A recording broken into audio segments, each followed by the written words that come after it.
Bam, we're live. Welcome to Perspective Shift. How's it going, man? Oh, going great. Today we got a special guest with us here today. We're all excited for. Frank, you want to kind of kick us off? Yeah, well, my buddy Jeff here. We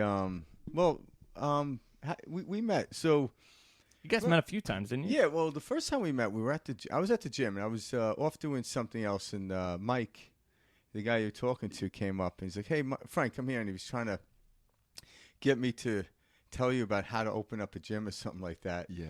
And I'm like, yeah, I know very little about that, but I was. But hey, you're a business owner. Well, I You started know talking some. about a concept about just, hey, if you have a dream about something, just hold on to the dream, and the feeling will then exert the hows, right? And right when I said that to him, I could tell he got it, because sometimes I say that people look at me, so I just kind of They give you the blank stare, their eyes glaze over. So Man. and so that's how we met. And then the second time we met, which wasn't that long ago, me and my son came into the boxing gym, and he's one of the trainers there. Isn't that crazy? And I'm like, oh, and that's so Small it's world. like bam, yeah. And then the third time we just ran into each other. We just ran into then I was each like, oh other. shit, we gotta do something. That's right. And then you take over from there, Jeff. And I mean, to be honest with you, man, when we met the first time, I had just gotten back from Denver, Colorado to see my family. all right, And when I was full of questions, man, full of yeah, my heart was just so tight. And, we were talking about business, me and Mike, and, you just roll on. And Mike called you. yeah, And we met. And when you told me, like, Jeff, if do you feel like you'll get a gym one day? Hold on to that feeling. yeah. And just feel that and just live it every moment. When you said that, like you said, you saw my shoulder just drop. Yeah. You know what I mean? My Yeah. eyes just went like, wow. It was just a whole perspective change. You know what I mean? And I felt so much, peace after that. Yeah. And when you said that, you can feel like kind of that energy. You know what I mean? And I believe that's why we met the second time at the boxing gym. Yeah. Yeah. Which is crazy, man. I was like, oh, look at that. Look at that, man. The universe works in mysterious ways. Mysterious ways. Yeah, and that's what we're really talking about. Yeah. So I don't know if you listen to our show, but the background is perspective shift. We just give different perspectives on the narrative of me and Mike. Basically talk about the fundamentals of the physics of the world. Yeah. Everything else is just an opinion, which is great. That's the philosophy. Whatever philosophy you want to ride through life, do it. I don't mind it. But when you understand those are just vehicles to go through life, but there's an underlying physics or underlying principles, underlying laws that do that. And I try to live by them every day. I don't always. Like, Karen keeps me in check with that. Yeah, we can always just, try. You know what I mean? Yeah. Try and Yeah. see if it works. Then if it doesn't, then we just keep moving forward and keep trying, right? Yeah, and that's it. And that's how you. That's it. Because understanding a principle is one thing, but actually exercising is where you get to know it. Exactly. So, and that's kind of what we do here, and there's multitude levels of it. But so I guess by the third time, and this is what really struck me, is we're sitting at the gym and we're just working out, and he came in. I hardly ever see him there. Yeah. And then we're just talking, and I'm like, he started to open up to me about stuff. I'm like, oh, I'm like, I actually do a podcast. He's like, no way. I'm like, yeah. Yeah. And then he started telling me a story about, he's like, yeah, I had a rough childhood and stuff like that. And I'm like, well, where are you from, right? Yeah. And he said, Rwanda. Oh. And I was like, wow, all right. Because knowing what I know about Rwanda, and I remember hearing the stories about what was in 1994. 94. When that happened. And other things happened prior to that, like in the 50s stuff happened. But that was pretty devastating. I remember reading a couple of books on it. And I'm just like, wow, when I read a couple of books on it, my heart just fell out, because it was this country tearing each other apart. It's happened in humanity. But this is 1994. It's Exactly. Yeah. not that long ago. A normal time, a modern time. Well, yeah, we think so, but this stuff is still happening. And so all over. when Jeff mentioned he's from Rwanda, I was like, wow, something struck right there. And, so. You got a story to tell. Yeah, let me tell you, man, the amount of growth that happened from then, it is tremendous. You will not believe how beautiful it is out there now, how clean it is. Yeah. It's like, they're really building that place up right now. Yeah. And the amount of growth, if you go in there, you know, you go into that. You just be, you know, you be in that area knowing that they're the greatest people. Yeah. One of the greatest people on earth, man. Yeah. You know, the hospitality there is incredible. Yeah, because, just the pictures I've seen, it's just a lush, beautiful place. Yes. Have you been there recently, Jeff? I have not, man, and I haven't been there in over almost 18 years, to be honest, man. Okay, so it's been a while. Yeah, it's been a while, but I was going to in September. Yeah. And but due to some opportunities, I had to kind of put that on a pause and just wait it out for a little bit until the right moment comes. Then I'll be able to make my way out there. So, like, I remember you mentioned to me, correct me if I'm wrong, but I'll have you tell the story. But, like, how old were you when you moved from there or got out of there? When I moved from there, I was 7, around 7 or 8, right. and I moved into a refugee camp. Okay. That's where was that refugee camp? That refugee camp was in Tanzania. Tanzania, all right. The refugee camp in a small little village called Kanembwa. Kanembwa. Yeah, and we would just travel around. We got on a truck, and then we went into that refugee camp because my mom found out that there was a big opportunity to go to a well-developed country. Okay. But to go through that, you have to go through the refugee camp. Yeah. It's like where people flee and to go find that opportunity, but it takes a very long time. Yeah, because you have to get if you come to the United States, you have to asylum, but you have to be in a refugee camp in order to get that. Exactly, to be in the system and everything, and it takes about 7 or 8 years. Oh, so you were there for that long, huh? Exactly, man. So I was there for a very long time. At the refugee camp? At the refugee camp. Wow. So what was that like? Like, whew. Man, it was. I went to summer camp one time. I was just going to say, this is no summer camp. That's for sure. Very, very different. Well, first off, tell us, paint the picture. Is it you? Do you have any siblings? Is it your mom, your dad? Who's with you at the camp?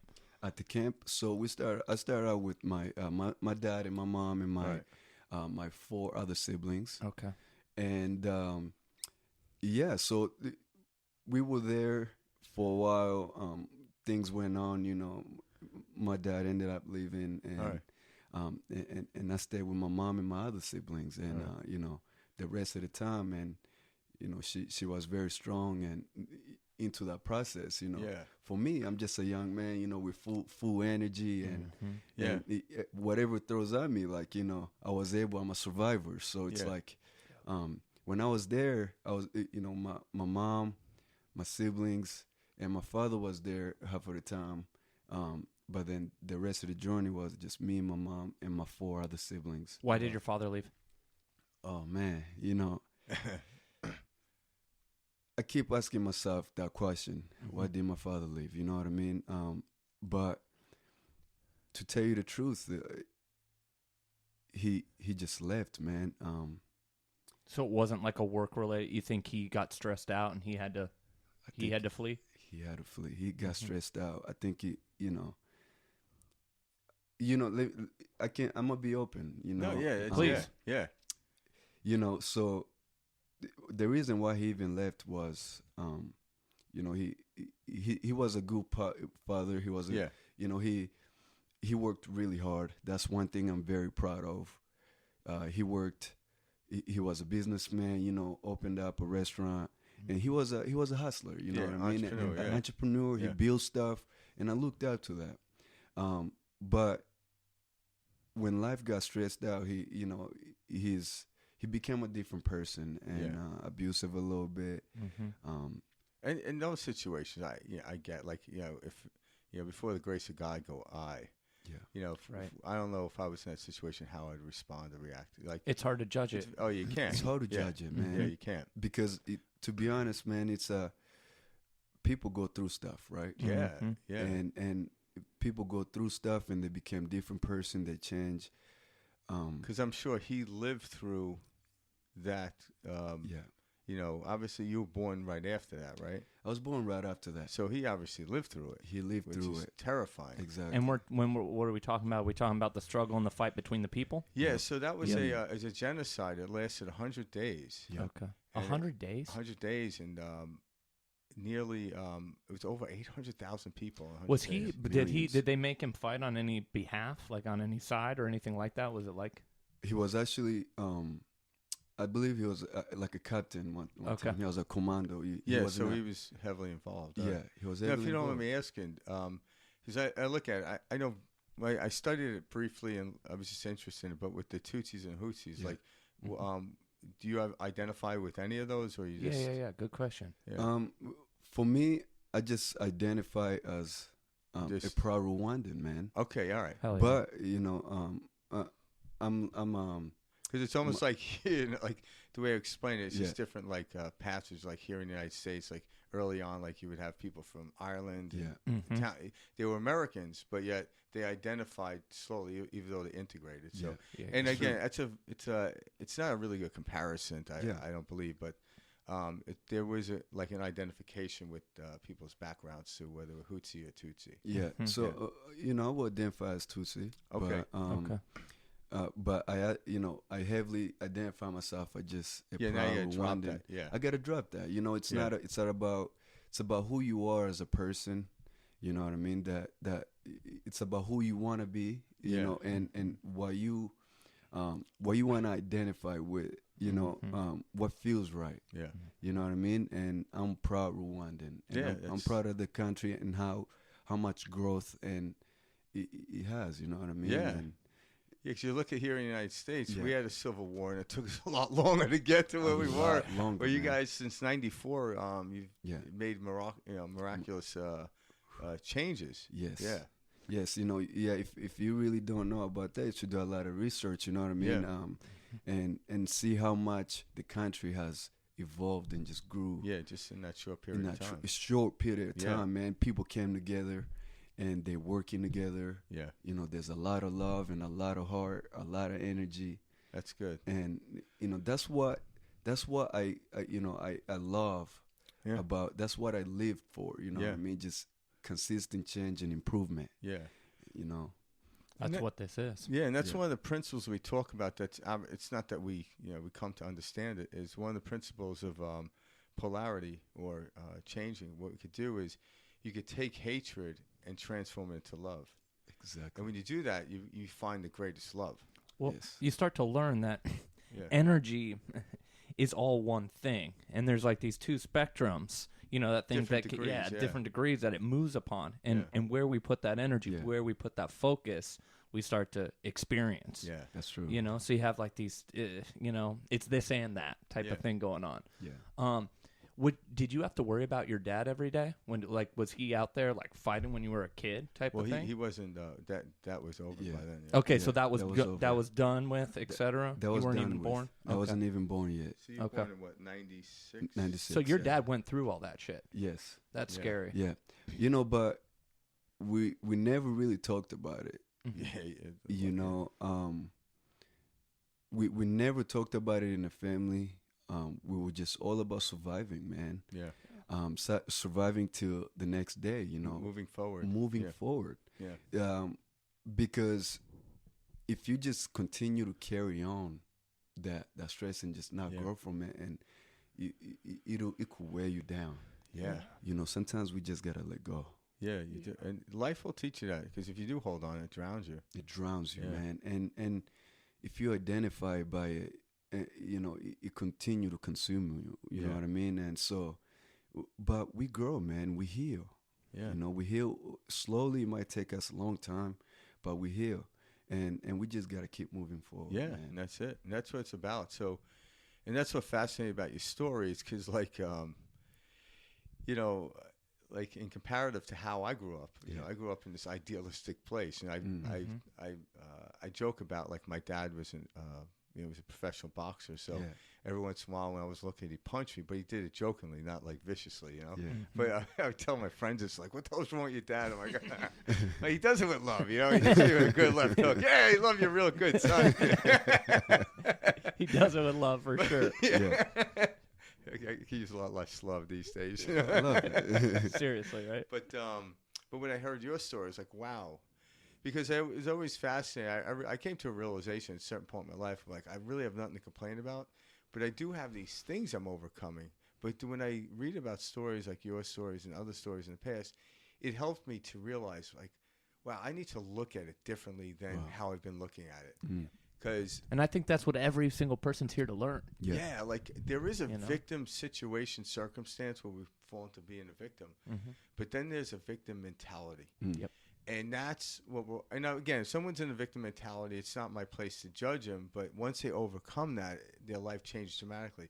But there are situations, circumstances that happen in life that's out of our control, to where being a victim in that moment, like, yeah, I get it. Like, I would be the same way. But once you seek for that, how do I overcome? How do I use this victim moment and excel my life? We touched on that a little bit in one of our last episodes. We were talking about justified grievances.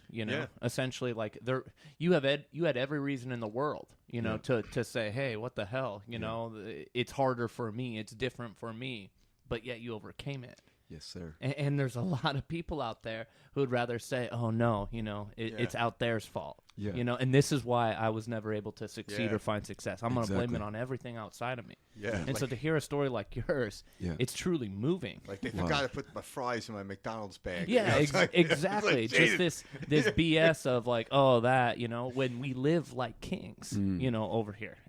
We do. Yes, We've got running water. We've got food. Oh, my goodness. Just these little things that we really take for granted. Yeah. I think that's what we're starting to see, though. And like, you're actually, from your vision, the way you look at it is completely different the way me and Michael, well, I shouldn't say completely different, but you have a different lens. And seeing you excited about the future, when I see people that are dismal, like, oh, this life's, I'm like, you can look at it that way, but why would you choose that? I'm like, that makes no sense. I'm like, there's always been a time in history where things look shitty. Yeah. But I'm like, you got to be excited, man. Yeah. And so, what excites you now? Like, I mean, what really excites me is the fact that I'm here right now. Hey, there you go. Passion. Present. Present right now. Yeah. And he's not just talking about me and Mike. There you go, right? Right. But it's the fact that I'm here right now, and I've been looking forward to this moment for a very long time. And I mean, if we go back in my experience in a refugee camp, when we finally moved to a refugee camp, you know what I mean? My dad was a businessman. He was a hustler. He was good at his job, man. I look up to that. Yeah. So he bought a few goats. Okay. Started with 2 goats. Those 2 goats had kids. They grew up. He bought another 2 pair of 2 goats. They got babies. The goats grew, and I was taking care of these goats. 9 years old. Oh, really? All right. I was, and I would take them to the jungle, and feed them. And feed them. Grass. They will just like a shepherd, like a goat herder. I was gonna say, like exactly. A shepherd, right? Truly a shepherd. Yeah. And are goats easy to guide, or do they freak out like cats? Yeah, good question. Goats are easy. Okay. They stay, but they can go. So you gotta really guide them with your little stick. You know what I mean? Yeah. Right on. But at 9 years old, man, 9 years old, I would take them to the jungle, and it was quiet, peaceful, but it can also be scary because you wanna protect the goats, and you wanna watch out for the crazy animals. You know what I mean? The wild animals. But man, by the grace of God, man, I was with him. I had faith. I had hope, and it just with that peace in mind, and the calm minded in the forest, man. I was able to kind of see the future and just go beyond the point. Go beyond it, man. And that experience, I think it's what led me to the person that I am right here, right now. And I hold on to that. That excites me looking back from that. Yeah. To being here. Yeah. To the land of opportunity, to be on this desk right now talking. Now, you just said something that struck me, which I find interesting. So you go off into the woods with these goats, and it's the most peaceful place. Yep. But at the same time, it can be terrifying. Yes. There's something about having a duality in that in every moment, because when you're at peace, but knowing this could end in any moment, it keeps you alert, right? So you had to be alert. So that alertness is where I'm learning that's where everything's gone. Like, I don't want to be like just completely blissed out. I want to be alert and at peace. And that coexists. Yeah. Absolutely. Oh, yeah. You can have that, you know, sense of well-being and peace like with you don't the necessarily alert. have the anxiety, but you have the alertness that at any moment, I don't know what kind of, what was the predators of goats back then? Everything. I mean, I lost a goat actually one time because some type of animal took it. Oh, really? Just like you couldn't see? I couldn't see. It was so hidden because I was just hanging out, you know, sitting down because you were just, you know, sitting down, and my goats were there. They were visible, but sometimes the goats kind of go in the woods and behind the trees, and you don't want to brush, and you don't see them. Yeah. And they can get, you know, wild animals hide in those bushes. They're waiting for that. It's probably some type of cat or something. A cat just waiting. Shit. Because they you know, they're afraid of the shepherd. Yeah. You know, you the protector. You even got though that. you're 9 years old, Though I'm 9 years old, man, I have my stick. That's my weapon. I can use it to guard to guard the goats, and I can use it to just hit predators. You know what I mean? Yeah. So I'm alert. I'm not afraid. I know that if it comes to attack me or my goats, I'll go towards it and I'll get it, fight it off so it can run away, because I can't kill it like that. You know what I mean? But you can get it away. But I can get it away. That's I can be so fierce. I can be so fearless that animal that's in front of me goes away. You know what I mean? And it gets away from my goats. But these animals are smart. You know what I mean? Yeah. So when it took my goat, I got super scared. The goat started running crazy, and and that was a alertness. I gathered my goats and we went right home. Yeah. I almost got I'll say a butt whooping, or what I mean? Where, hey, where's the other goat? Yep. Like there was only 6, Mom. Good luck, Pops. He knows exactly how many goats he got. There were 7. So it's just that's when I was like, where's the other goat? I told you to protect all of them, all right? I was like, Dad, that was super dangerous, man, and it's I had to gather them and bring them back quickly. He understood, but he still gave me crap about it. You know what I mean? Well, it's kind of it's interesting that, like, right. Yeah. But like you said, you stay alert. Yeah. But you can also have peace in that dangerous environment. Yeah. Are you the oldest of the siblings then? I'm the second oldest. I have a big sister. Okay. Did your sister help? Like, were you kind of the man of the house? How did this dynamic work with your dad? So I was the first boy. Okay, first boy, and I had to. So my chores were to guard the goats. Okay. And to fetch water. Okay. So I had to do the kind of the big chores, the heavy carrying. Mm-hmm. And sisters, my sister used to just cook and help me out with fetching water and kind of help out around the house, and I'll go, what I mean, like kind of do that. So here you're in a refugee camp fetching water, guarding goats. Yes. Like are you at peace most of the time? Like it's I know you're in a situation that's not optimal, but nonetheless, like in these moments you had these amazing places. I think the reason I bring that up is I feel a lot of what's going on in the world today, especially here in the United States, is kids aren't allowed to explore. Yeah. Like when I was young, we were allowed to explore, but kids today are stuck at home on computers. There's no exploration. Yep. And there's no getting away. I used to go to the woods and get away from my parents. You know, I wouldn't come home to dinner time. Yeah. And there was something about that I didn't know at the time was really good. And then I'm thinking like the kids today are missing out on it because they don't have that. They're either in front of something or they have an adult telling them what to do.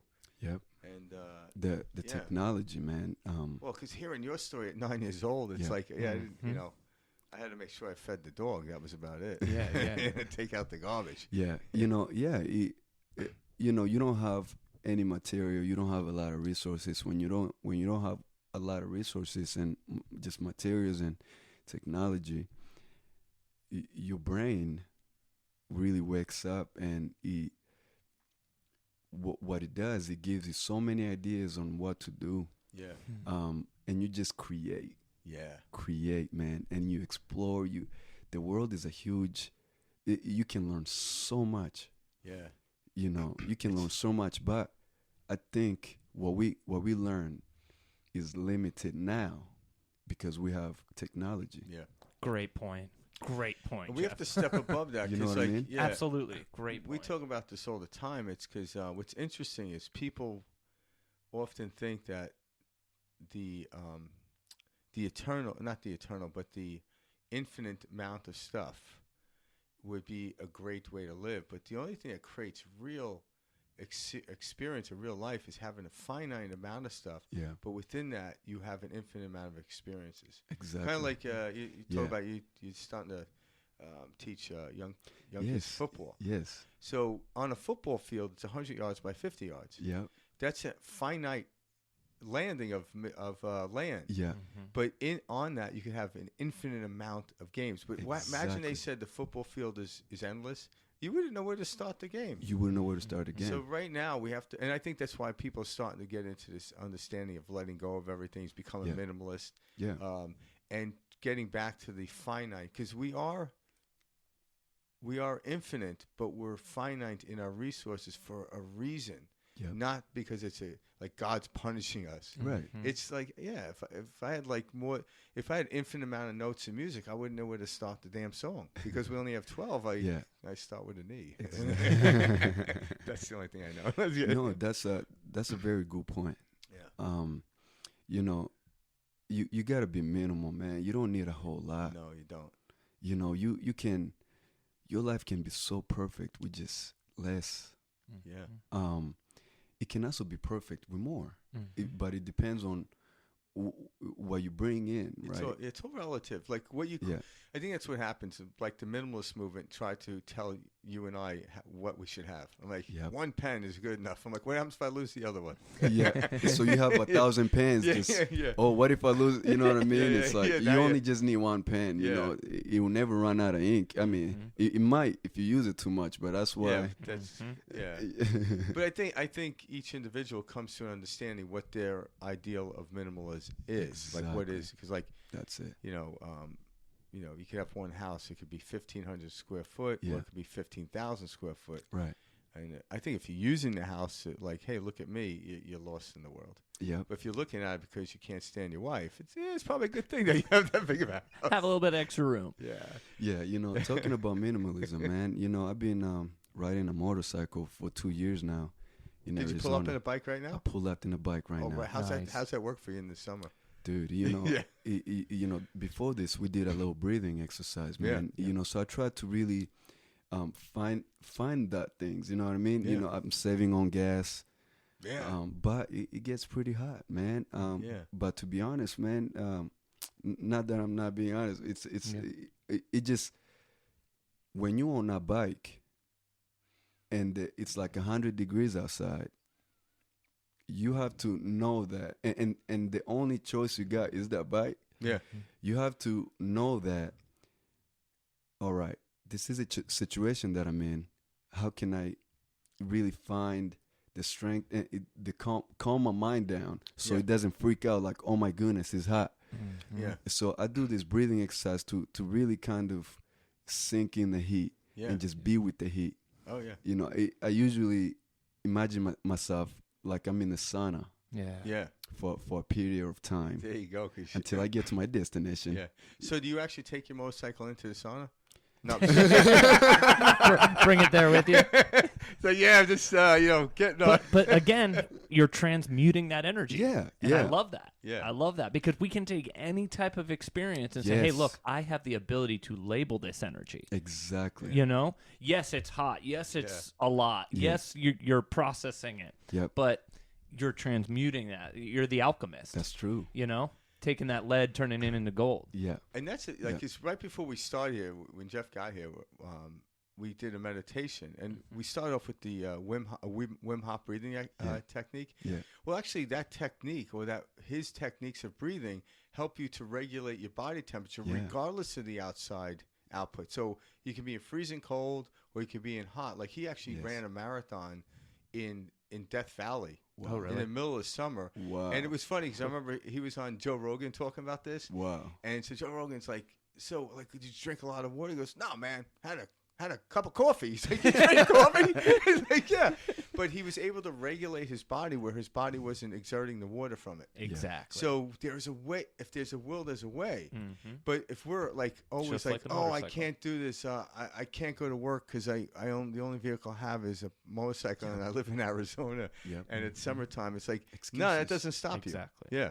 You know, we Me and Mike create. could get motorcycles after the show. Yeah, man, we create these beliefs, you know, that we can't do stuff, but our body is meant to go beyond Yeah. what we can imagine. So Yeah. well said. You know, because what we're capable of, if you look back in history, we were warriors, man. Yeah. Mhm. You know what I mean? We trained hours and hours, days after days Yeah. to prepare for a battle. Yeah. You know, and if we just target that inner warrior because it's in us, it's in all of us, we can become very different human beings. We can become better, Very powerful. very powerful human beings. But we have to push towards those limits, like you know, going through those experiences. And not until you go through an experience, you find that awakening moment is like, wow, Yeah. it's a whole new perspective change. It is. You know, and when we go through that experience, we can use that experience to like, you know, fuel us Yeah, Mhm. for the next. next big experience. Yeah. And you always have to expect, you know, a little bit of harder Yeah. route, Yeah. you know. And if you just expect the harder route, or like, you know, all right, I accomplished this. All right, now it's getting harder. Now it's, you know, this is this next phase is going to be challenging. Now I have to keep my mind and my heart focused on that, you know, and I have to let go of certain things to be able to get to that. Yeah, and that because it's written in the laws of physics. So as we get higher up the mountain, we come to a higher level of understanding. It's always going to be a challenge, but the challenge that was below you on the mountain no longer exists. And when we rise higher, what happens is we can see more of the valleys, so to speak, and that seeing it allows us to see what we need, what tools we need for the next realm. Yeah. But the tools we had at the base are no longer needed, so you let go of those. You Exactly. simply let go of them. But if Yeah. you're trying to carry the base tools up to the top of the mountain, you're never going to make it. You're never gonna make You're it. never gonna make it. Yeah. You know, you can't. I usually refer back to the, you know, to the warrior spirit. Yeah. You know what I mean? Have you studied a lot of warriors? I do, man. I Yeah. have a warrior tattoo on my. Oh, you Nice. do. All I right. do, man. I Nice. represent that very well because I want to represent that very well. Yeah.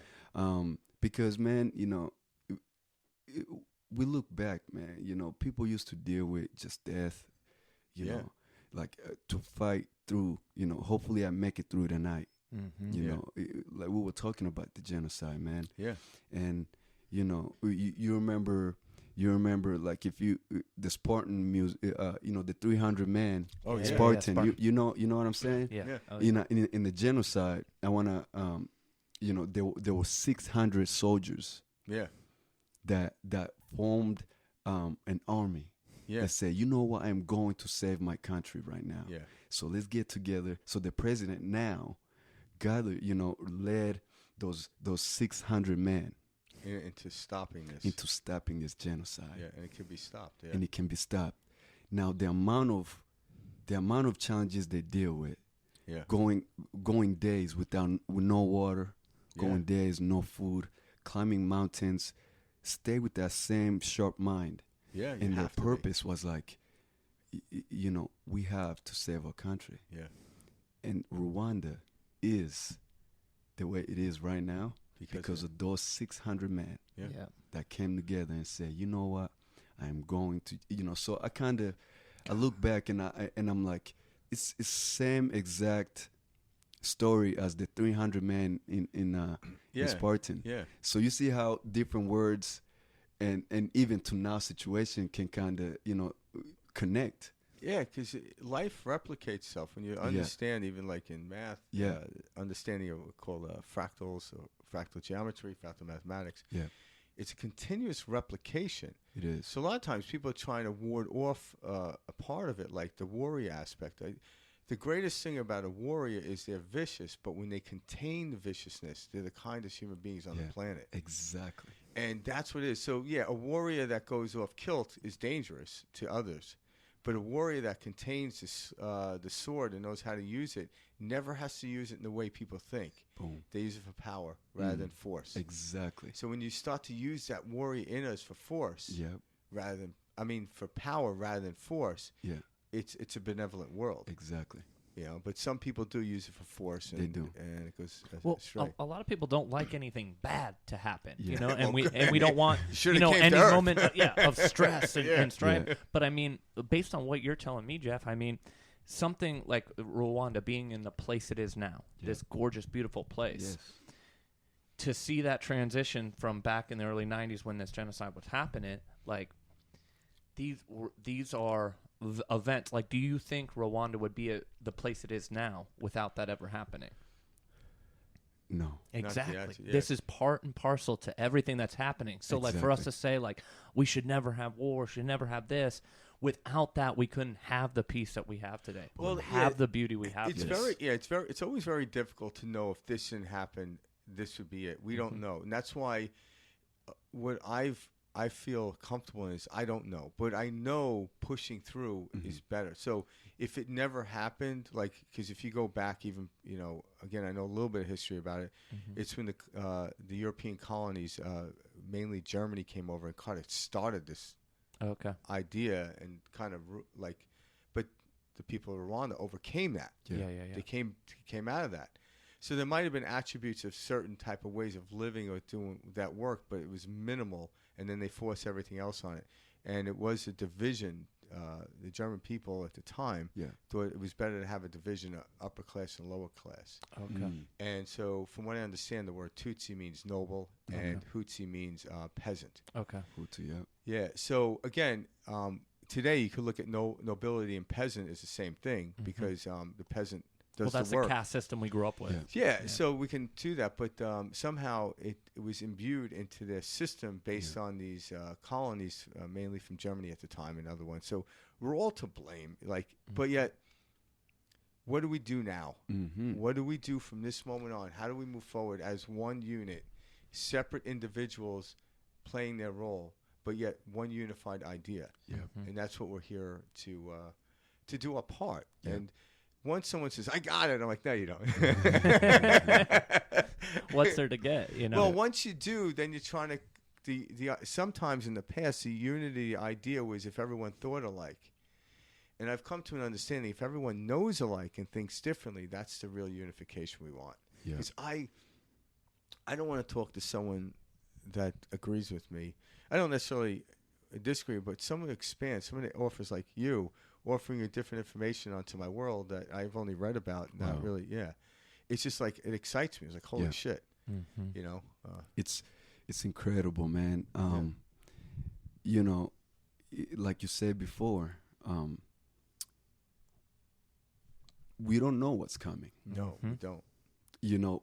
We don't know what's coming, but what comes to us, bad or good, we have to determine, what we do now, like you said it. And there's so many things that just comes, you know what I mean? War, hunger, poverty. Ideology. Yeah. Loss. Yeah. And and mental health. Like it's a big one. It's a big one, especially in the United States, everywhere. I'm glad you said that, because that's the truth. That's something we don't talk about. People don't just say. I get why there's mental health when you look at that. I get, like, if you're in the middle of this argument that's going around the world right now about just this and that, and it's always been here, but now because of social media, it's more of a broad perspective. Yeah, I get why people get caught up in it. It's almost like turbulent water. Like, if you're a good swimmer, you know how to stay on top. But if you don't, you get pulled down. Yeah. So obviously, this story is teaching people how to swim.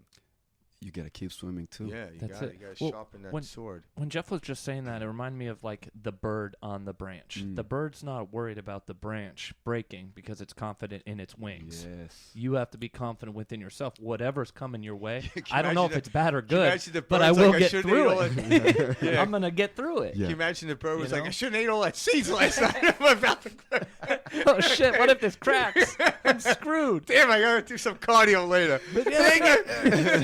Seriously, though. Yeah. It's that knowing. It's that hey, knowing. look, I don't know what's going to come, but I do know I'm going to be just fine. But the thing is, so now we take our mind, not just the intellectual mind, but a higher mind, and if we treat it like a samurai does a sword and keep it sharp at all times, you don't worry. Yeah.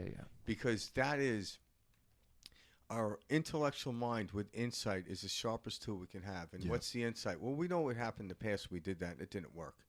We know it did work. So take those parts, and when things get scary, don't revert back to what didn't work. Exactly. Like, we know it doesn't work. I don't know what's going to work futurely, but I know what doesn't work. That much I do know. Yeah. And I don't practice those things that don't work. But there's something I'm doing right now that I'm aware of, and I'm like, yeah, this is not working either. Like making fun of Karen every other episode. that's my you met Karen. I met Yeah. I often say stuff about her, and she listens. She's like, that's not going to get you far. It keeps the show fun, though. It keeps it entertaining. Yeah. One thing I want to ask you, Jeff. So you were talking about going into the jungle, okay, with the goats, right? Yeah. So we live in this materialistic world, and it's very material, and it's very, this must happen in order for this to happen, and there's all these rules that we're always constantly in our heads about, right? That's in this material plane where, everything is done physically, et cetera, and it's less mental. But when you were talking about, the infinite possibilities and just everything that could happen, were you aware that you were connecting to this source at a very early age, or was this just normal, natural? Because you were kind of in your most natural state. You're there in the jungle, with animals, no outside forces, nobody saying you should be in school or you should be doing that. Like, can you kind of explain that a little bit more? If, I wasn't very aware of this. Okay. Because, at a young age, you tend to have a little fear. Okay. But if you have no choice but to do what you're told to do by your parent, you do it anyway. Yeah. Okay. No matter how much, the fear you got. First you have to trust in your parent that, if my mom or my dad is sending me to do this task, it'll be safe for me. Yeah. And so I had to put that trust in my parents for me to be okay going in this jungle. And, however, though, I knew that, when you are living in that kind of life, hope and faith in the Lord is important. Okay. If you don't believe a lot, you know what I mean? If you don't have a lot of belief, it's kind of... Everybody believes in God. Even people that say they don't believe, that's a belief. That's a belief. Yeah. They know. Yeah. You know what I mean? Yeah. They have to have some sense of... There's something outside of me. There's something greater. There's something greater. There's something greater. But, I knew that God has sent the angels to be with me. You could feel that? I can feel that. Every time I was at peace with the goats in the jungle, I felt that. I felt like this was my place. You know what I mean? This was you know, we will get ass whoopings, man. Yeah. You know what I mean? Yeah. And Life does that to you. You know, life does that to you. But you know, if we don't do the chore right, if you know, we would get ass beatings, and we, you know, sometimes it'll be like, damn, you hit me so damn hard, man. Mm-hmm. Like, you know what I mean? Yeah, like, next time you're not gonna take your eye off the goat. Yeah, you know, he would make me do push-ups, knuckle-headed on rocks, and if I cry, I'll get an ass whooping. Yeah. Really? Well, you know what? People that join martial arts pay to do that now. Boom. Exactly. I did it for free. You didn't even have to pay for it. You know, and if you're in a victim mindset, you consider that as abusive. Yeah. You know what I mean? It's powerful to hear you say that. Yeah. And it took me a long time to say that. Yeah, because your dad was protecting you. I believe so. Yeah. And we do it the best we can. Yeah. And he really was. Like, he really was. But that's because like you have to ask the question: how was he raised? Exactly. And because how far back do we go back to see the ridiculous in anything? I'm like, I don't know. I'm like, but I look at everyone. We're doing the best that we have, and if I can take and tear somebody down, obviously I'm not doing my job because I don't know enough to tear anybody down. I really don't. The more I contemplate that what's right and wrong, I'm like, hell if I know. But it's interesting. But like what I like to say about like you trusted your parents. Yeah. So the universe or God is a fractal of understanding. So you gave it trust in that, but you're really giving your trust to a byproduct of the universe that's just going to work out, even though you have no idea. I have no idea. No you idea. know, But there's where the generated excitement comes from. Exactly. If I have no idea if I'm gonna step into this jungle. You know, no matter how far I can get, I can even get lost. It's like a jaguar over there and shit. It's Yeah. like, whoa. Even knowing locations because you know you want to go where there's more grass. Yeah. You know what I mean? Because you want your goats to be fed so you can, you know, take them home and they can last for like a day so you can take a little day off, right? So you have to keep them fed. And they eat a lot, you know, they just eat. So you have to take them to a good area. And if you see a green area over there, you take your goats there. Yeah, I should do that. Instead of the landscape, I should do it for my yard. You know? Grab some goats. Dude, let me luck. tell you, it's so satisfying to just watch them eat, like, Just chill, yeah. and you just like looking at them. Yeah, you know, it's like, it's eating grass. it's so chilling. peaceful, man. It is so peaceful, and you know, hopefully one day, you know, I'll be able to have some goats in my backyard, man. Oh, there you go. I That'd be love cool. that. Yeah. You know what I mean? Yeah. I will. There you go. Not there yet, but I will. See, that's awesome. Would you ever consider like moving back to Rwanda and doing stuff there, like Opening a gym. Absolutely. Yeah, something that I want to give back to my country so bad. Yeah, that's why I believe we came here, and we all equally have the ability to see what's in front of us. Some of us don't. Actually, to some degree, we all have the ability, but like something happened for me. I read a book or someone said something for me to open my eyes. Yeah. But then once you do, you must give it back. Exactly. And you want to give it back. It's not like a chore. It's kind of like, holy shit, look what I discovered. Yeah. I don't want to keep it for myself. Let's talk about that a little bit. How did you kind of wake up to all this, Jeff? Like, what was the defining moment for you where you went, holy shit, I'm the creator. I'm the main character of this story. I've been, It's been a long time coming, man. You know? How did you remember who you are? Ooh. It all started because I grew up with anger issues. Yeah. You know, dad being absent in my life. Yeah. And I grew up with a lot of anger, a lot of hurt. I've always been the big brother to my siblings. Yeah. So I feel like I've carried a lot of weight growing up. But I didn't wake up to all of this until 2 years ago. Wow, all right. 2 years ago, man, when I moved to Arizona. All right. When I moved to Arizona, a whole new world just opened up to me. I can be on my own. And, one time I was like, to be able to heal, first of all, I got to forgive my father. Mm-hmm. Yeah. So then I just, I went to Sedona. Hell yeah. I went to Sedona. I hiked up the Devil's Bridge. Nice. Barefooted. Oh, there you go. And I was feeling it all, man. The rocks on my feet. My feet were sore for for almost 2 weeks. Mm-hmm. But that experience, I didn't feel the pain while hiking, so I just was like, I hiked all the way to the top of the mountain, and I had to walk all the way back barefooted again. You know what I mean? So if you go on top of the mountain, you gotta know that you're gonna come back down. Yeah. They never show the guys that walk up Mount Everest coming down. back. Right. They never show, but They all you do, gotta right? come down. And You're like, hey, take a picture. Like, dude, we gotta get down. but dude, we gotta get up of this mountain, dude. So the journey going up is hard, but the journey going back is the same thing, man. Yeah. You know what I mean? Because you gotta go back, man. Yeah. And so I woke up to that.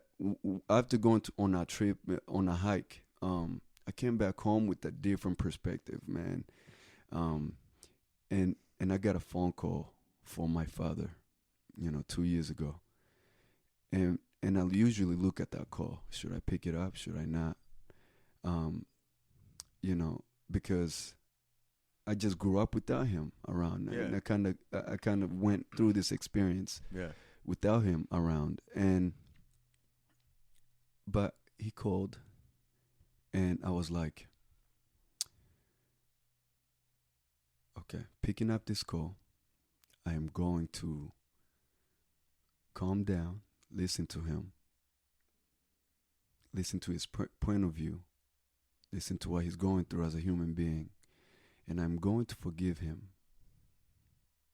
While the phone was ringing, that's what was going through my head, and I finally answered, put the phone on my ear, and I just calm my mind, calm my heart, forget everything that happened in the past.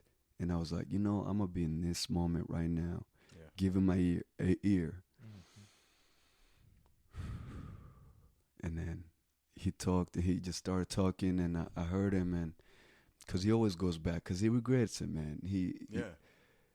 As a human being, you go through this, and you got to be able to forgive yourself as well. Forgive yourself is a big thing. The big thing. Yeah.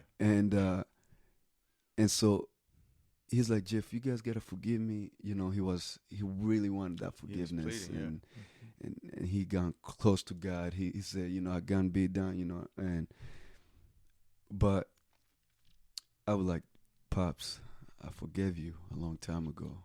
I forgave you. It hurt.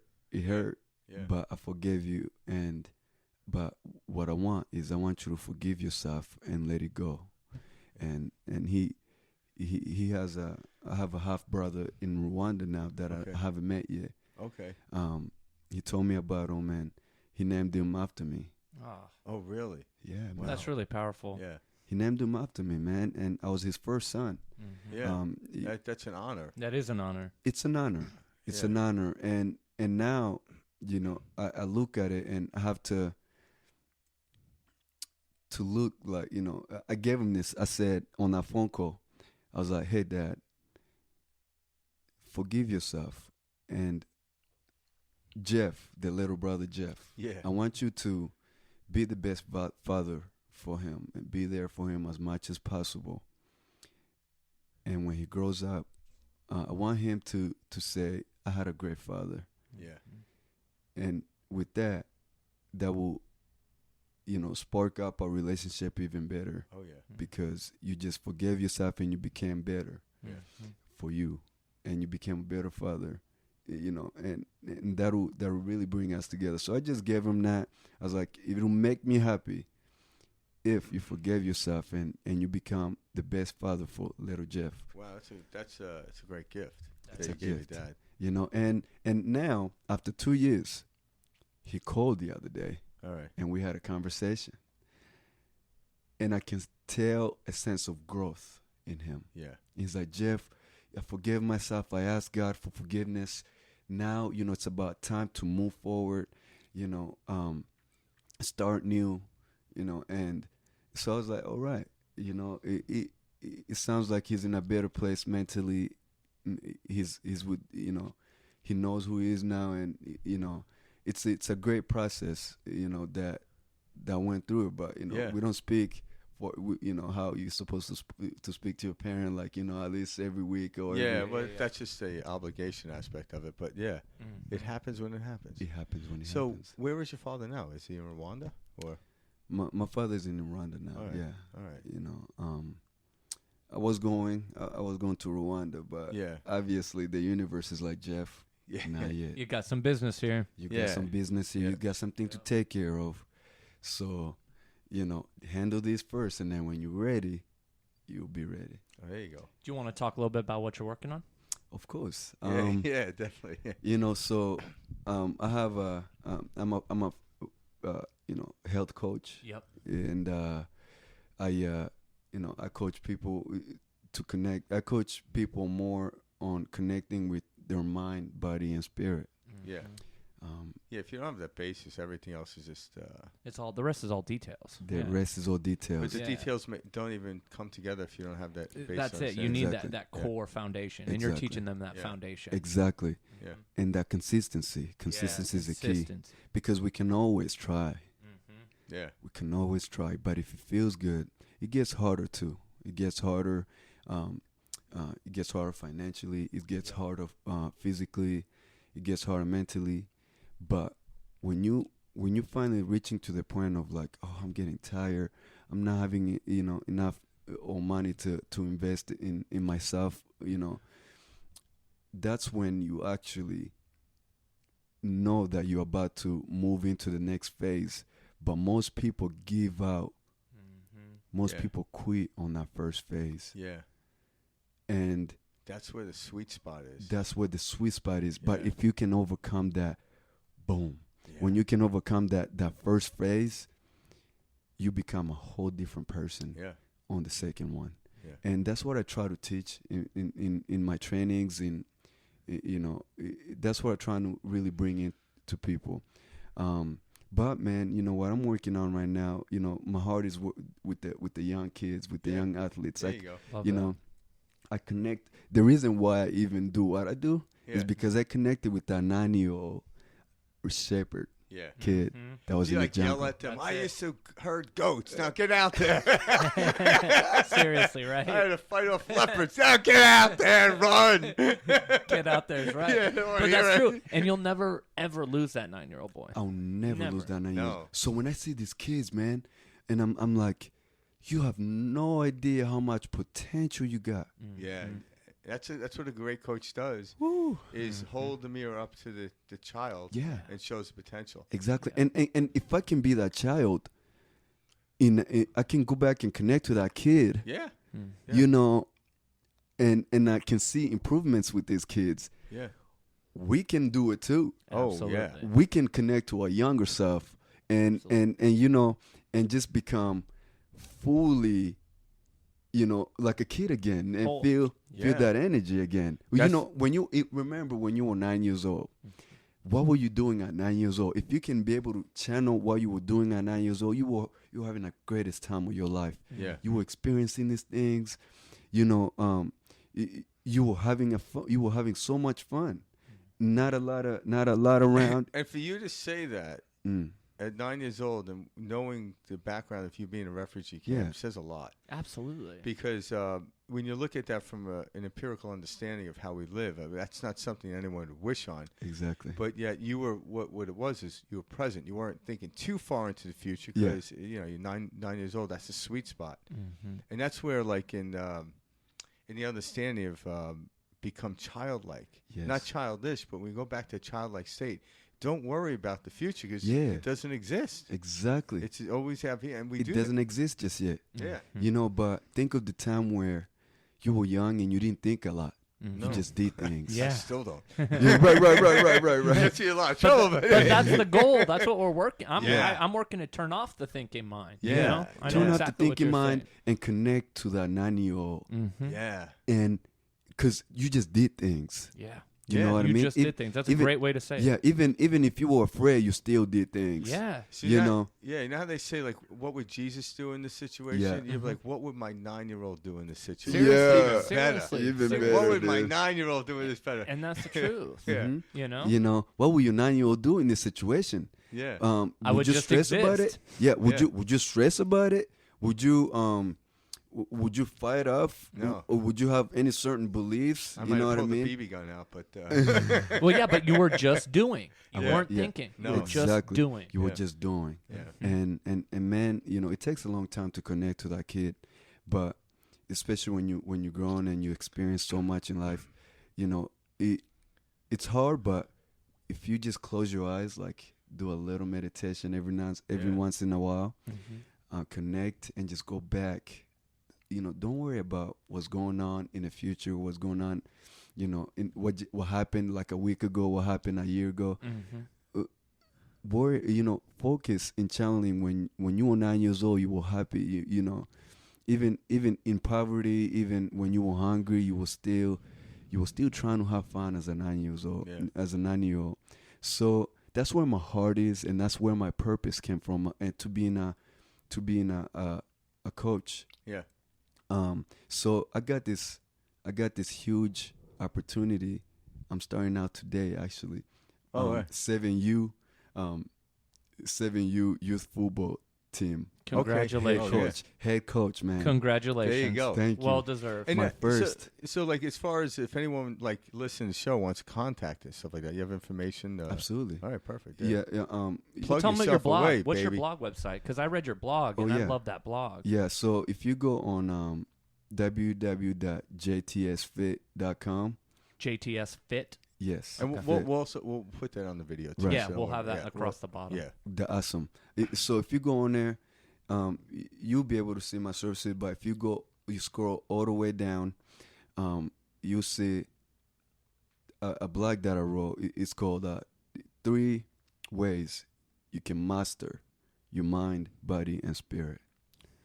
And, you know, it just talks about making a decision, Yeah. not being able to think about Well, certain things, you know? I loved it, and I checked it out, you Yeah. know, because we were lucky enough to have you on today, Jeff. man. But I loved reading through all that, and Yeah. my favorite thing about it was your last point, and that was about letting go. Do you want to touch on that a little bit? Because I feel Yes. like this is one of the biggest aspects for every one of us. Yes. You know, like we can come up with that mental construct, we can picture it, we can want it, visualize it, but at the end of the day, we have to let go. Yes. You have to do it. Yeah. You have Yeah. to let go. So, Seriously, yeah. yeah, let me talk about that for a second. You know, we go through experiences in life, man. No matter what it is, it still hurts. It hurts, man. And it can hurt. It can feel very great at first, but then the hard time comes, right? And when the hard time comes, we can get depression from it. Yeah. You know, if we recover from it, really, we have sensitivity towards it.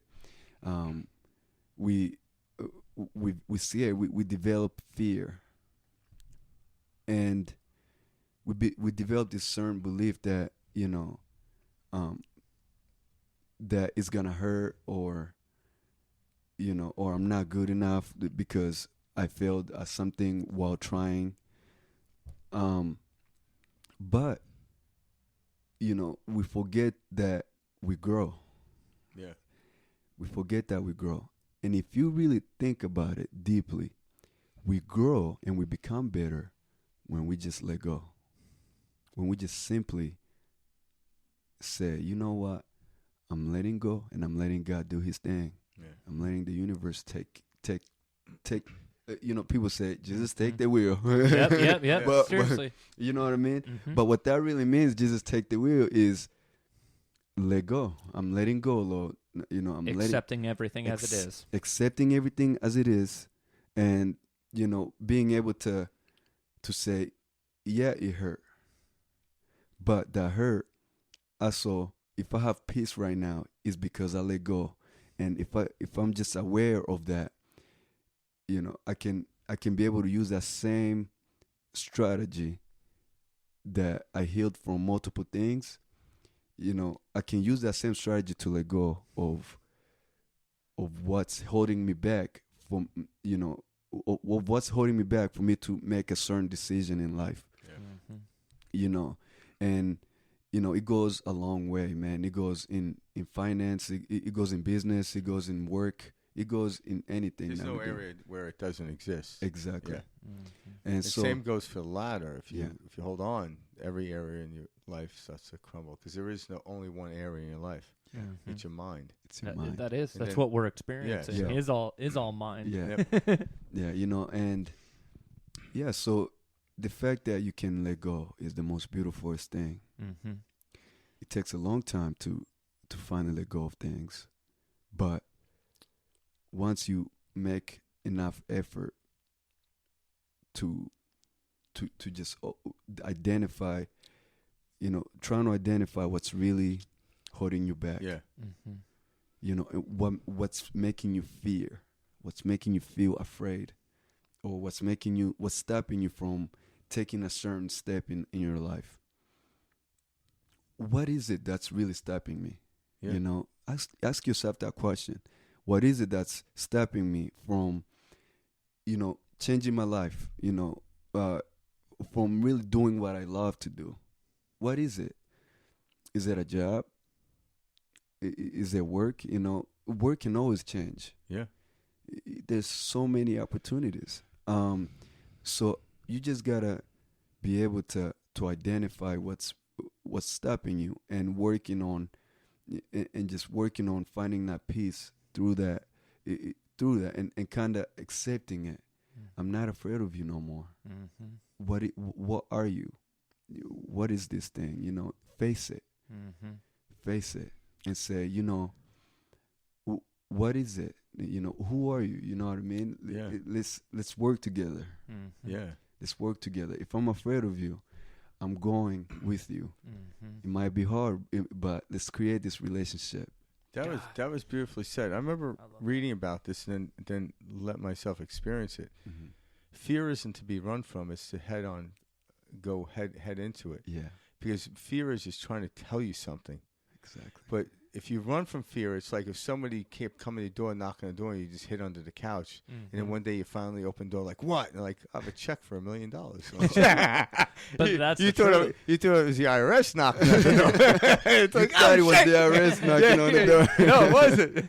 But it's a check $1 million. Yeah, They're like, yeah, oh my yeah. goodness. Yeah. But that's what we're all doing. We're all Yeah. sitting on our bucket of gold, Yeah. saying, "Where is this? Where is it?" Yeah, when we're yeah. sitting on the top of When it. we're fear, sitting like- on top of it. Yeah, another way of looking at fear. Fear is just a generated frequency of energy heading into the future with the unknown. Yeah. So it could also be looked at energy. Fear and excitement are the same thing, just a different filter, different degree of it. Exactly. So, but I'm like, okay, this is scary. I'm like, yeah, it's going to keep you alert. Yeah. The fear is what kept you safe when you went out in the jungle with your goats. Yes. There's nothing wrong with it. Yeah. But once it tells you, like, you imagine come home, Dad, I'm not doing that ever again. Now you're going to let fear dominate you. And you're gonna get an ass whooping. Yeah, and That too. Yeah. Good luck telling that's not gonna Dad. happen. That's not gonna happen. Man, that's crazy. Yeah. But I loved hearing like how we went from the beginning of the story, you know, Yeah. hearing about you, you know, and how you grew up, the Yes. refugee camp, and then you explaining how you just got that call from your dad 2 years ago. yes. And like that full circle, man, that was beautiful, Jeff. Like I loved hearing that. It's a Hearing that brilliant- you're still in contact. I'm still in contact. And the growth that your father had. You know, we're Yes. all on our own path. We are. You know, and to think like, oh, this is my father and this has to be a certain way.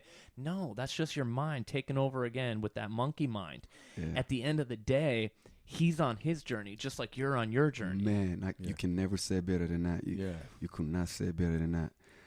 Yeah, I have to realize that as a, you know, and I know there's a lot of boys out there that don't have their pops around, and they easily get into trouble. It's easy to get out of trouble if you don't have a positive male role model around. Yeah. It's easy to get depressed and get in trouble, man. You know, but you know but like you say, we all travel through this, and you know, for me to finally be aware of that, like, no, but Pops is on his own journey as a human being, and as long as you're breathing, you still have a bridge to cross, you know, Yeah. with him. You know what I mean? With him being around, and I feel like it's the most beautiful thing because he's going through that journey, and the fact that after 2 years he contacted me, and I saw so much growth. Yeah. And I have to accept it and let go of the hurt, that the abandonment that I felt. Yeah. I have to let go of that, man, to be able to notice that, hey, just you're on your own journey. He's on his own journey. And the world is small, but the world is also huge. Yeah. You know, one day you're just gonna come across, and it'll blow your mind. Yeah. But because you let go of certain things, you let go of certain beliefs that you had in you, that the abandonment, the hurt. Yeah. Man, it's hard to let go of that. It took years. Yeah. But it's just it's so important, man. It's such a breakthrough to be able to let go of that and let that attachment just that you get hold on to. You know what I mean? It's like you're tied down to a chain, you can't move. But when you can just relax, you can just get out easily. Yeah, the ropes slip off. The ropes slip off. You know what I mean? And don't fight it. Don't fight it. Just face it and be in it and see how beautiful that feels. So, yeah, it's just I saw the journey he's on, and the growth he had, and it is such a, man, I'm so grateful. Yeah. Well, obviously seeing the growth in him is actually showing the growth that you've had. Yes. Absolutely. So they can't separate them, because it's almost like if you can go back, and I don't know what point you would go back to, would you change the story? Now, you wouldn't choose the situation, circumstance. I don't think anyone does. Yeah. But it's like, where would you change the story and how would you change it?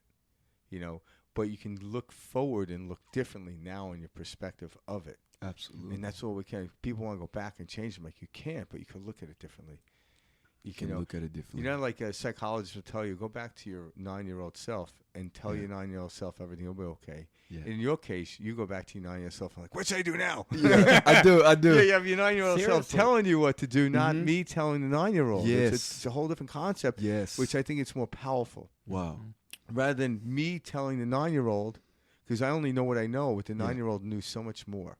So much greater. So much greater. So turn that phrase around and ask your 9-year-old, what should I do next? That 9-year-old wasn't trying to be anyone. Yeah, mine would say, it wasn't trying to do anything, be anyone. Get a lot of Haagen-Dazs or something. Like, how's that going to help me out?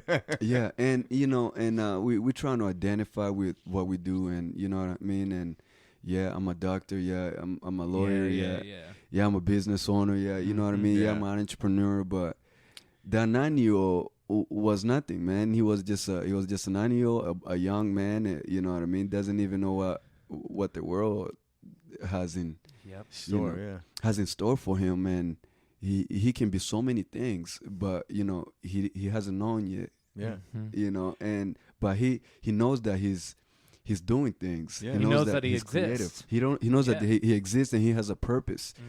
And me guarding those goats, my purpose was to return those goats home, safely with a full stomach. Yeah. And it sounds like nothing's changed except for your flock. Yes. Yeah, exactly. Changed, Now it's just a group of children, on that Oh, football man. field. Do you use sticks with the kids? Unfortunately, we don't allow that today. Nowadays, we can't be whacking the kids with a stick. Not cool. I watched Thor last night. Oh, really? All right. I did. Did you go to the movie theater? I went to the movie theater. Yeah, my dad was telling me about this. And the last part, like the last when they were fighting the bad guy, the kids were locked out. You know what I mean? And Thor was like, he put the hand down and gave the power, the electric power of Thor, right? And when that moment hit, knowing that today is my first coaching practice today, wow, with 27 kids. Wow. All right. When he put that hand there, I was like, whoa. You could feel it. I can feel it. I was like, oh, let's go. Yes, That was a little pump and motivation Yes. for me. So can I ask you, are you going to show up with like a big ass hammer? Ready for the day. Ready for the day. And I saw that. I was like, wow, he just gave this knowledge. Yeah. Gave this piece of confidence. It gave power. Gave wisdom to these kids, and they turn into different people. Oh, yeah. They turn into superheroes. Yeah. Mm-hmm.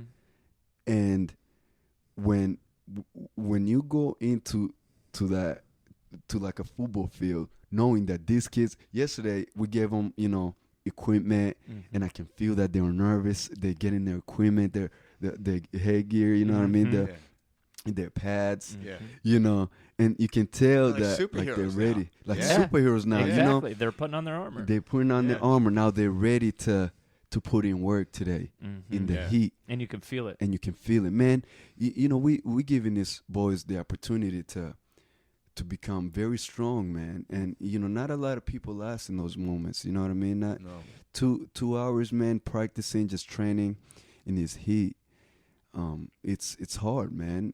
But That's why you we can do it. shift. That's why we do it, and that's why you have to switch. You have to switch your mindset. You have to switch your perspective and say, "I can do it. Yeah. I can do anything I put my mind into." That's it. You know. There is an understanding I came to in life. Like, if we choose the discomfort, we expand. Mm. If it chooses us, we may or may not expand. Mm-hmm. But that's why while we're waiting for the discomfort to hit us, we choose the discomfort. So when it does come, we're ready. We know what it's like. There you go. We know what it's like to be in the dark place. We right? know. Yeah. That's it. I'm friends with that. I know. And that's it, man. Yeah. You know what I mean? We know what it's like. But I just got chills you telling me. I know. I'm excited about That's it. what I'm saying. That's how I felt too when we Wow. were talking about the Yeah. whole experience. I'm like, man, I know what the kids are feeling almost because feel I like can feel football it. right now. It's Yeah. like radiating off you. dude, and I didn't find that's my purpose, man, until I moved to Arizona and I forgave my father, man. Yeah. I was hurt for a long time. Mm-hmm. Yeah. Understandably, Seeing my mom just struggle, man. Seeing my mom just go through these things. I talked about my father. Yeah. How was your mom? Time. My mama, man. Here we go. Yeah. Let me tell you about my mama. Yeah. A superhero of mine. Yeah. I love it. To be able to raise a man, first of all. Yeah. And obviously she did a fabulous job. Clearly. Yeah. Man, it just, that woman has gone through so much. She has fought so many battles. Mentally, physically, spiritually. Yeah. But she always comes out stronger and better every time. There's no woman that I know on this planet that has not been through so many battles as she did. Yeah. I like to talk about mental health for a little bit. Oh, go Please. for it. Yeah. And a lot of people go through it a lot. Yeah. When I was young, 9 years old, Sam, one time we went to church. Mama stayed home by herself, and we came from church, and I don't like to bring this up, but I'm bringing it up because we're being 100%, and we heart to heart, and after coming from church, I opened the door into the house, and my mama was going through so much pain internally, and she almost I opened the door and witnessed my mom almost about to end her life, and Wow. and she saw me. She pulled down the poison, and after that, she put it down and she just cried. She let go. She let go. Yeah. That's She powerful. saw me, and she let go. Yeah. ever since then, she was like, I am going to fight until the end. I'm going to fight until the end, until I see my kids grow up with a better life and have a better life. Yeah. So she stuck through that mental challenge, that spiritual challenge, that physical challenge, because and took care of 5 kids on her own. That's for a very long time until now, man. And she's still going. You know that was your higher self having you open that door at that very moment. Yes. You know? Isn't it kind of crazy to witness that from above and think about? Man, yes. It's incredible. In that moment, you know, you played that role for your mom that she's always played for you. Exactly. I needed to make sure that she is straight. Every time that my mom goes through a hard time, because we go through a hard time, you know what I mean? Yeah. We don't know what women go through a hard time, man. Oh, you yeah, know what I mean? And absolutely. they take on so much, you know, and so I needed to be the best male figure for my siblings, and to be there for mama. Like she was there for you, because she was there for me. And there you go. That's the reciprocating thing you're talking about. Yeah. You know, and every time, you know what I mean, we all face this enemy of ours, you know. I want to give up. We all face that. And especially if you just keep facing challenges. You know, but you have to say, I want to be there for mama every time she's reaching that breaking point. You know, I want to that's why we have our loved ones. You know, that's why we love our loved ones very much, because we play a big part in their lives, you know, and you have to be there for them. You know, and you do what you're doing right now, because even across the spectrum, even though your mom, where's your mom live now? Mom lives in Denver, Colorado. So she's in Denver, Colorado, and we're here in Phoenix, Arizona. But in the universe, there is no distance. There's no distance. So right now, you're just talking about this podcast and talking about this stuff. You're generating the energy out of the heart. That's in physics, they call it transmutation. And that's what real prayer is. Real prayer is seeing people in the way you want them to be and feeling it. Not like, oh, God save them. No, seeing them strong. Like you just mentioned, your mom was a Wonder Woman or superhero. Wonder Woman. That's a perfect. So when you see your mom as a superhero, you feel that. And when you feel that, you actually imbue that onto her soul. Into her being. Because the soul is above, have a different experience. But the character in which we chose to come here can have a rough time at this. This is a rough place, you know, the world, Earth. But that's how we do it. Our intention, though, like you're saying, Frank, your intention, you seeing that in your mom, she's got no choice but to conform to that, too, and rise up to that. You know, and so when we can put that projection onto others of seeing people in their best spot or in their best light, in their most highest and best use, like you look at every one of those children, 27 on that football field, they rise to the occasion. You know, and it's the energy that feeds off of each other, man. And then it creates what we're talking about. This experience, this ether, everything we call, you know, source. Yeah, and I can't wait, man. I've been training these youngsters for a while, so I know how. I know how they can become, man. They can become very powerful individual. But you seeing them in that light helps them to rise to that occasion. When your mom watches this podcast, she's gonna be ultra proud. Oh, you can't not. You can't. I hope so, man. I know she will. Yeah, you know that. I know that. Yeah, you know. But you don't know the response, you know, because that's where the fun is. But you know it. You know it without knowing it. That's true. And I'm very grateful for her, man. Mama, if you're watching this, that's it. Ndagukunda cyane, you know. I just told her I love her, man. And how do you say it again? Ndagukunda Chane, I love you. I love you so much. Oh, right. There you go. See, I love that. Ditto. Yeah, exactly. Yeah. Mama, and all the moms out there, just keep fighting, keep pushing forward, Yeah. keep swimming. If you're a single mom, know that your boys really love you, or your girls really love you so much, and they look up to you. Just keep fighting the good fight, and everything that you ever want will be paid for you. If you want happiness in your kids, it'll happen. Just keep fighting, and keep doing what you're doing, and you'll be rewarded big time. And I love that she was the one that stuck through that. Yeah. I grew up just watching her perspective on life, and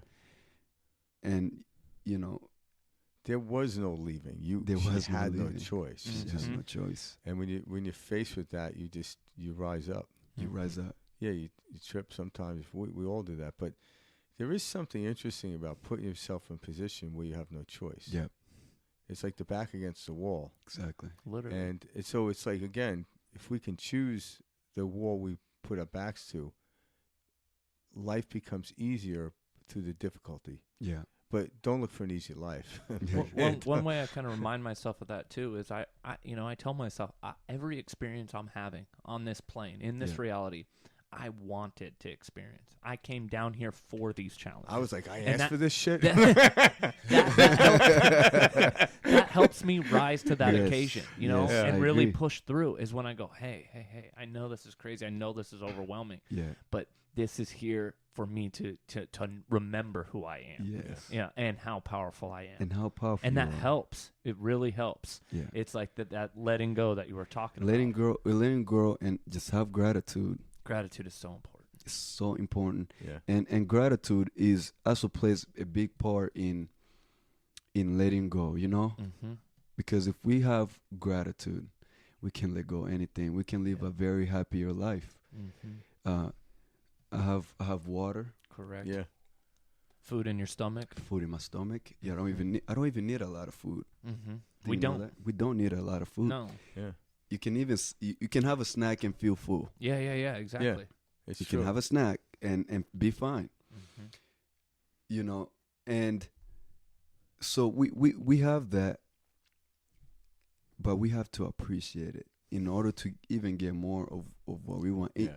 To get more of what we don't even expect, you know what I mean? But we know that we want it on the back of our mind. Yeah. But we just got to appreciate what's in front of us to be able to get what we want in a different way as well, you know what I mean? Yeah. Not how we vision it, but, Yeah, and it's true because I like the look of what I call window shopping life, where I look at the things I want, but I don't need it.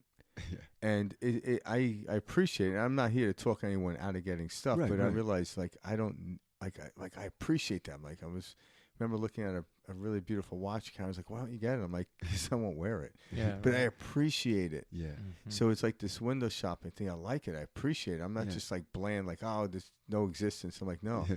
But in my case, I'm like, I don't need it. But there are things I do need, and I get them. Absolutely. Yeah.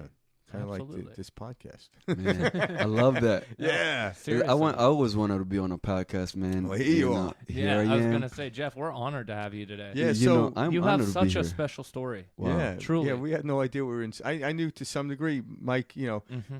But I'm sitting there thinking like momentarily, like, wow, this thing's gonna go viral. Like, I didn't know where the conversation was gonna go. Yeah. That's it. And it was very natural. And It was just, very natural. Yeah. just to hear you kind of share your experience and talk about it. I mean, it's you don't have this cookie cutter story, You don't. Yeah. in any regard. Yeah. And so to hear what you've gone through, to hear just your perspective, Absolutely. it will help others, really take a step back and be like, Yeah. whoa, I hope so. I hope so. It will. It will.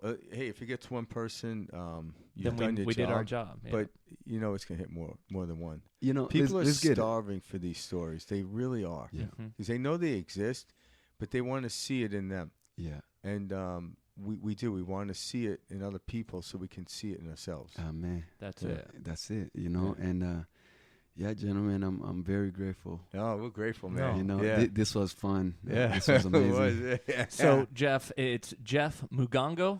Jeff Mugongo. Mugongo. All right, Yes. and then tell us your website again, because we want to put that on the bottom of the screen too. Yeah, so it's www.jtsfit.com. Okay. And yeah, we'll have it. jtsfit.com. We'll have it written down on the bottom of our podcast, so people want to. That way, anybody can take a look Yeah. at your story, reach Yeah. out to you if they have And, any questions. Is there a way to absolutely. contact you on there Yes, if they wanted to email you or something? they can email me. Okay, perfect. They I can just email want, if me. anybody has a question, I want Yeah, them to be able to. and I can also reach out. you can also put my email down. Perfect. If, you know. Yeah, we'll do that. To get information. What is your email? Just say it. Go ahead.